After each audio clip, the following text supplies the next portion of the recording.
Hey, Happy New Year, Vintage City Groups. Welcome to 2016, and welcome to just a new idea. I love the holidays, but there is something that feels so fresh in January about what's going to happen, what's going to come. Now we're looking forward to spring. We're looking forward to the Easter season. We're looking into summer. Some of you are probably making plans right now for for summer and where you're going to go. Um, and you can take this as a word from the Lord or just something from Greg. I don't care. Especially moms and dads with kids. Take the risk. Take a vacation. Don't ever put away for tomorrow what you might not be able to do tomorrow. Our kids are such a blessing and such a gift and such an opportunity. Think about the weight of what the kids really represent. They represent the Father saying, I trust you with this life. I trust you to shape this life. I trust you to help form their outlook on me and on the world. So my statement there is, if the Father trusts us that much with our kids, man, go have fun with it. Enjoy them. In fact, not just our kids. Enjoy each other. Maybe you're single and you got a couple buddies. And you're like, you know what? We should take advantage of this season we're in and travel and go just do something fun.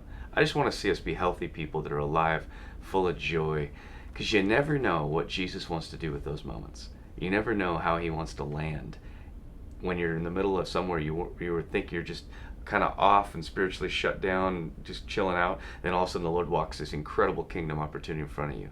And maybe you're like me and have had that happen a few times. So all that to say, take advantage of the season you're in. Enjoy it. Hey, we're back in Proverbs 10, and we're in verse 18. Very simple verse. To hide hatred is to be a liar. To slander is to be a fool. To hide hatred is to be a liar. To slander is to be a fool. At first glance, you're like, I don't really know. There's not much in there. It's like pretty obvious. If you think back about the teaching we looked at last time, which dealt with people and their ability to accept correction and to allow other people to speak into their life. I actually think this statement, to hide hatred is to be a liar, to slander is to be a fool, should be understood as a mandate to do conflict well. Okay, so we just came through the holidays. Maybe you had some conflict. Maybe some conflict came out of it. Maybe you're tired, you're worn out, you saw too much of your family, whatever. If we consider this from the lens of doing conflict well, I just want to break it down and see what we could gain out of that. But more than that, I'd love to ask the question, where did we ever in the kingdom get the idea that suppressing things and not dealing with them was godly? Because I see it, I watch it. There's this sense of something will bother us, concern us, hurt us, and we just almost feel there's almost a sense of godliness, and we elevate people that just go, my opinion on that doesn't count. I understand where that comes from. It comes from the idea of being willing to overlook faults. But if we go back to this idea of those who accept correction, what if we viewed maybe the things that concerned us as something that needs to be corrected in that person for their benefit, not for ours? And we get ourselves out of the mindset of, that irritates me, so I'm going to deal with it. And we flip the gear and say, I think that's something that needs to be adjusted in them, and I will go that extra mile and help them. I think how we handle conflict matters. And how we handle it is what matters. It's the how, not the what.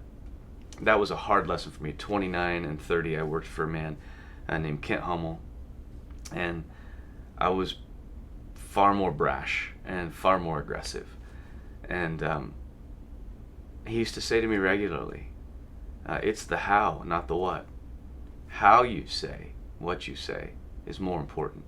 And so I want to take that idea, to hide hatred is to be a liar, and to slander is to be a fool, and just draw out these 2 points. Unmanaged conflict moves into bitterness, which leaks out in slander. Consider that idea.